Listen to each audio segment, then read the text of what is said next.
Assalamualaikum warahmatullahi wabarakatuh. Perkenalkan, nama saya Hanif Hidayah dengan NIM 20200010055. Jadi di sini saya akan menerangkan sedikit tentang metode pembelajaran, di mana metode pembelajaran yang ada pada mata pelajaran Al-Quran Hadis, Akidah Akhlak, dan Fikih beserta ruang lingkupnya. Yang pertama itu ada metode pembelajaran Al-Quran. Pengertian pembelajaran Al-Quran sendiri adalah proses interaksi peserta didik dengan pendidik dan sumber belajar pada suatu lingkungan belajar Al-Quran yang merupakan firman Allah Subhanahu wa Ta'ala yang diturunkan kepada Nabi Muhammad SAW dan dinilai ibadah bagi yang membacanya. Tujuan pembelajaran Al-Quran adalah membina manusia agar mampu menjelaskan fungsinya sebagai hamba Allah Subhanahu wa Ta'ala dan khalifahnya. Pembinaan itu meliputi material atau jasmani dan imaterial atau akal dan jiwa. Pembinaan akalnya menghasilkan, pembinaan jiwanya menghasilkan kesucian dan etika. Sedangkan pembinaan jasmaninya menghasilkan keterampilan. Dengan menggabungkan unsur-unsur tersebut, terciptalah makhluk dua dimensi dalam satu keseimbangan dunia dan akhirat, ilmu dan iman. Itu sebabnya dalam pendidikan Islam dikenal dengan istilah adab ad-din dan adab al-daniyah.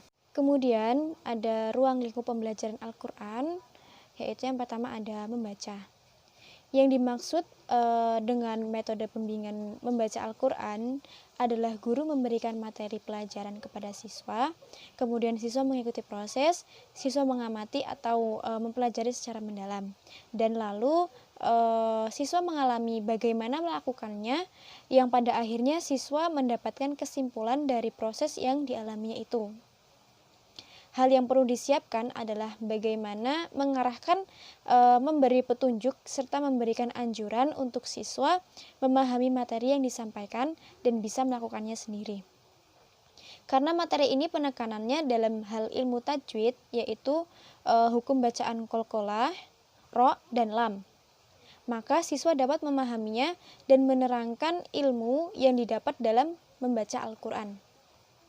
Berikut adalah tahapan target pencapaiannya dan metode-metode yang digunakan. Tahap pertama yaitu belajar tilawah atau membaca. Tujuan tahapan ini adalah mempersiapkan siswa agar dapat membaca Al-Quran dengan lancar. Materi yang akan diperoleh di tahapan ini adalah materi dasar, meliputi pengenalan dan penguasaan huruf Arab beserta makhrajnya, bacaan-bacaan pendek dan panjangnya, praktik sifat-sifat huruf atau seperti qalqalah dan hams, bacaan dengung, pengenalan tanda waqaf, dan praktek pembacaan ayat-ayat pendek. Banyak metode yang dapat digunakan di tahap ini. Salah satunya itu ada metode Iqra misalnya. Ini metode sangat baik digunakan karena metode ini menyajikan pelajaran yang sistematis dengan latihan yang cukup memadai. Apabila siswa dapat mengalokasikan waktu 1 jam setiap hari untuk belajar, insya Allah dalam 3 bulan sudah dapat membaca Al-Quran dengan lancar. Kemudian ada tahapan kedua, yaitu tahapan tahsin atau membaguskan bacaan. Tujuan tahapan ini adalah mempersiapkan siswa agar dapat memahami ilmu tajwid dan prakteknya secara baik. Di tahapan ini, siswa akan mendapatkan materi teori ilmu tajwid dan dibimbing untuk mempraktekannya dengan sebenar-benarnya. Keberhasilan penguasaan praktek membaca Al-Quran dengan bertajwid lebih diprioritaskan daripada sekedar penguasaan teori. Siswa yang lulus tahapan ini adalah siswa yang menguasai teori tajwid dan prakteknya sekaligus. Tahapan ini adalah tahapan lanjutan dari tahapan belajar tilawah. Kemampuan membaca Al-Quran yang telah diperoleh di tahapan belajar tilawah akan semakin baik dan berkualitas dengan pengetahuan dan praktek ilmu tajwid. Di tahapan ini juga sangat penting dan harus diikuti oleh siswa yang berkeinginan kuat untuk menghafalkan Al-Quran. Kemudian ada tahapan yang ketiga atau tahap tahfidz atau menjaga atau menghafal. Tahapan ini adalah tahapan bimbingan agar siswa dapat menghafal Al-Quran. Siswa yang dapat mengikuti tahapan ini adalah siswa yang telah lulus tahap tahsin.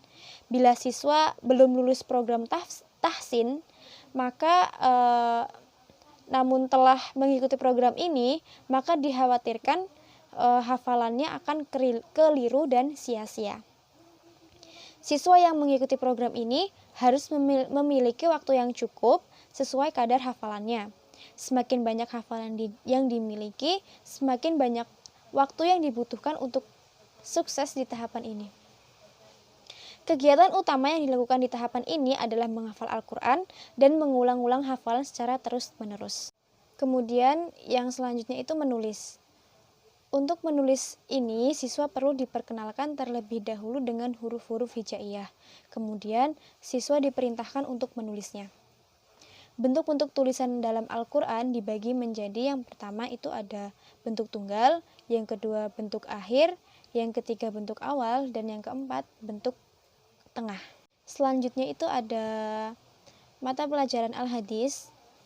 Pengertian ulumul hadis sendiri adalah rangkaian ilmu pengetahuan yang membahas atau menelaah hal-hal yang berkaitan erat dengan hadis Nabi Muhammad SAW yang terdiri atas ucapan beliau, tindakan, dan sikap Nabi yang dikenal dengan takrir. Hadis dapat diartikan sebagai perkataan atau akwal, perbuatan atau af'al, dan pernyataan atau takrir, dan sifat, keadaan, himam, dan lain-lain yang diidofahkan kepada Nabi SAW. Salah satu ruang lingkup atau objek pembahasan hadis adalah al-ihwal hadis dalam kriteria kauliyah, fi'liyah, takririyah, kauniyah, dan hamiyah Nabi itu sendiri.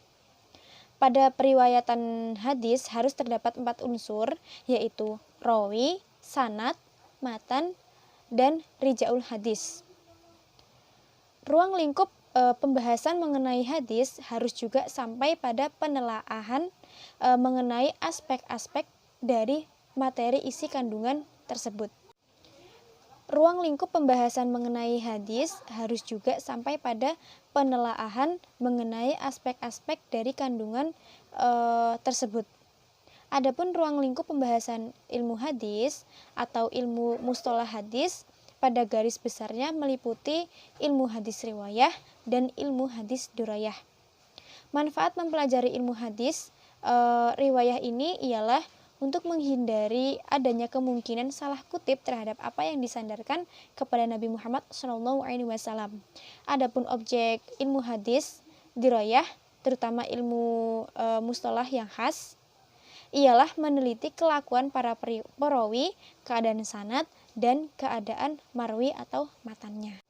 Kemudian yang selanjutnya itu ada mata pelajaran akidah akhlak. Yang pertama ada pengertian akidah. Akidah menurut istilah adalah urusan-urusan yang harus dibenarkan oleh hati dan diterima dengan rasa puas serta terhujam kuat dalam lubuk jiwa yang tidak dapat digoncangkan oleh keraguan-keraguan. Dalam definisi lain disebutkan bahwa akidah adalah sesuatu yang mengharapkan hati membenarkannya, yang membuat jiwa tenang, tentram kepadanya, dan yang menjadi kepercayaan yang bersih dari kebimbangan dan keraguan. Aspek akidah atau keimanan meliputi yang pertama itu kalimat thayyibah sebagai materi pembiasaan, meliputi la ilaha illallah, basmalah, alhamdulillah, subhanallah, Allahu akbar, ta'awud, masya Allah, assalamualaikum, sholawat, tarji, la haula wala quwata illa billah, dan istighfar. Kemudian yang kedua itu ada al-asma al-husna sebagai materi pembiasaan, meliputi al-ahad, al-khaliq, ar-rahman, ar-rahim, dan seterusnya. Yang ketiga itu ada iman kepada Allah dengan pembuktian sederhana, meliputi kalimat thayyibah, al-asma al-husna, dan pengenalan terhadap sholat 5 waktu sebagai manifestasi iman kepada Allah. Kemudian yang keempat itu ada meyakini rukun iman, di mana iman kepada Allah, malaikat-malaikatnya, kitab-kitabnya, rasul-rasulnya, dan hari akhir serta qada dan qadarnya Allah. Banyak metode yang dapat digunakan, salah satunya yaitu dengan metode ceramah atau penerangan atau penuturan secara lisan oleh guru terhadap kelasnya. Metode ini dapat untuk digunakan dalam menghadapi siswa yang banyak dan pengajar lain memberikan topik baru dan tidak ada sumber-sumber pelajaran lain pada siswa. Kemudian ada pengertian pembelajaran akhlak. Akhlak ataupun budi pekerti memegang peranan penting dalam kehidupan manusia. Akhlak yang baik akan membedakan antara manusia dengan hewan. Manusia berakhlak mulia dapat menjaga kemuliaan dan kesucian jiwanya, dapat mengalahkan tekanan hawa nafsu, syahwat syaitoniyah, berpegang teguh kepada sendi-sendi keutamaan, menghindarkan diri dari sifat-sifat kecurangan, kerakusan, dan kezoliman. Manusia yang berakhlak mulia suka tolong-menolong sesama insan dan makhluk lainnya. Nabi Muhammad SAW bersabda, yang maksudnya adalah sesungguhnya aku diutus adalah untuk menyempurnakan budi pekerti atau akhlak yang mulia. Hadis riwayat Ahmad. Metode yang digunakan bisa saja dengan ceramah dan model yang digunakan dapat berupa model interaksi sosial yang mana model pembelajaran ini menekankan pada hubungan personal dan sosial kemasyarakatan di antara peserta didik. Model tersebut berfokus pada peningkatan kemampuan peserta didik untuk berhubungan dengan orang lain. Model interaksi sosial ini mencakup strategi pembelajaran sebagai berikut. Yang pertama, itu ada kerja kelompok yang bertujuan mengembangkan keterampilan berperan serta dalam proses bermasyarakat dengan cara mengembangkan hubungan interpersonal dan discovery aktif dalam bidang akademik. Yang kedua itu pertemuan kelas yang bertujuan mengembangkan pemahaman mengenal diri sendiri dan rasa tanggung jawab terhadap diri sendiri maupun terhadap kelompok. Yang ketiga, pemecahan masalah atau pemecahan masalah sosial atau inquiry sosial yang bertujuan untuk mengembangkan kemampuan memecahkan masalah-masalah sosial dengan cara berpikir logis. Yang keempat, bermain peran bertujuan untuk memberikan kesempatan kepada peserta didik menemukan nilai-nilai sosial dan pribadi melalui situasi tiruan. Yang kelima itu simulasi sosial yang bertujuan untuk membantu peserta didik mengalami berbagai kenyataan sosial serta menguji reaksi mereka. Yang selanjutnya ada pembelajaran fikih. Pengertian pembelajaran fikih sendiri merupakan mata pelajaran bermuatan pendidikan agama Islam yang memberikan pengetahuan tentang ajaran Islam dalam segi hukum syara dan membimbing peserta didik agar memiliki keyakinan dan mengetahui hukum-hukum dalam Islam dengan benar serta membentuk kebiasaan untuk melaksanakannya dalam kehidupan sehari-hari. Pembelajaran fikih berarti proses belajar mengajar tentang ajaran Islam dalam segi hukum syara yang dilaksanakan di dalam kelas antara guru dan peserta didik dengan materi dan strategi pembelajaran yang telah direncanakan. Tujuan dari pembelajaran fikih sendiri adalah menerapkan aturan-aturan atau hukum-hukum syariah dalam kehidupan. Sedangkan tujuan dari penerapan aturan-aturan itu untuk mendidik manusia agar memiliki sifat dan karakter takwa dan menciptakan kemaslahatan bagi manusia. Kata takwa adalah kata yang memiliki makna luas yang mencakup semua karakter dan sikap yang baik. Dengan demikian, fikih dapat digunakan untuk membentuk karakter. Selanjutnya ada ruang lingkup pembelajaran fikih. Yang pertama ada fikih ibadah. Fikih ibadah adalah pemahaman ulama terhadap nas-nas yang berkaitan dengan ibadah hamba Allah dengan segala bentuk hukumnya yang mempermudah pelaksanaan ibadah baik yang bersifat perintah, larangan maupun pilihan-pilihan yang disajikan oleh Allah dan Rasulullah SAW. Secara umum, bentuk ibadah kepada Allah dibagi menjadi dua. Yang pertama itu ada ibadah mahdhah, adalah ibadah yang diperintah dan larangannya sudah jelas secara zohir dan tidak memerlukan penambahan atau pengurangan. Ibadah ini ditetapkan oleh dalil-dalil yang kuat, misalnya perintah sholat, zakat, puasa, ibadah haji, dan bersuci dari hadas kecil dan besar. Yang kedua itu ada ibadah ghoirah mahdoh, adalah ibadah yang cara pelaksanaannya dapat direkayasa oleh manusia. Artinya bentuknya dapat beragam dan mengikuti situasi dan kondisi, tetapi substansi ibadahnya tetap terjaga. Misal, perintah melaksanakan perdagangan dengan cara halal dan bersih, larangan perdagangan yang gharar, mengandung unsur penipuan dan sebagainya. Aspek fikih ibadah meliputi ketentuan dan tata cara toharoh, sholat fardu, sholat sunnah, sholat dalam keadaan darurat, sujud, azan, dan iqomah.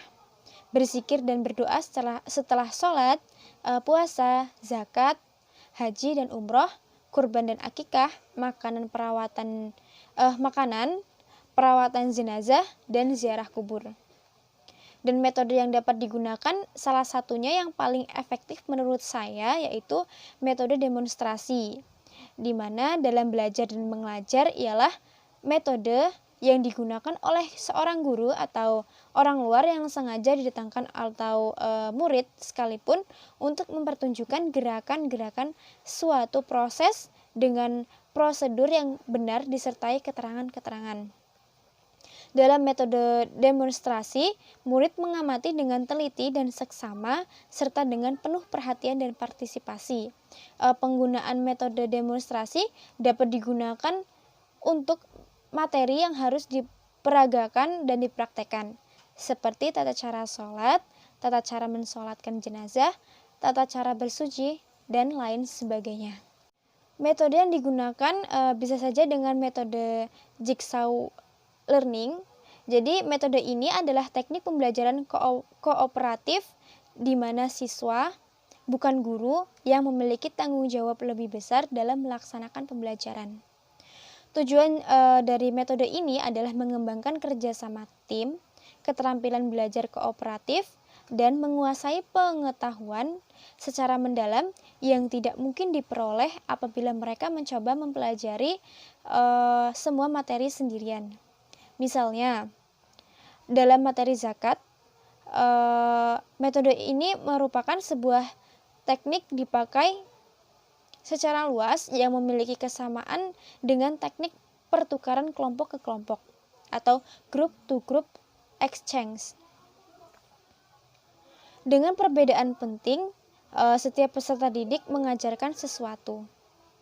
Metode ini cocok untuk mengajarkan prinsip berupa hubungan atau konsep yang menggambarkan sebab akibat, generalisasi, hukum yang membutuhkan tingkat kognisi tinggi seperti analisa, sintesa, dan penilaian serta cocok untuk mengajarkan fakta-fakta dari materi pelajaran fikih serta macam-macam zakat dan mustahik zakat. Kemudian ada fikih jinayah. Pengertian pembelajaran fikih jinayah sendiri adalah pengetahuan tentang norma-norma ajaran Islam yang mengatur mengenai tindak pidana yang dilakukan oleh seseorang terhadap orang atau lembaga lain, seperti melukai orang lain, menghina atau menfitnah, mencuri, meminum minuman keras, serta membunuh. Metode pengajaran yang dapat digunakan adalah dengan metode ceramah.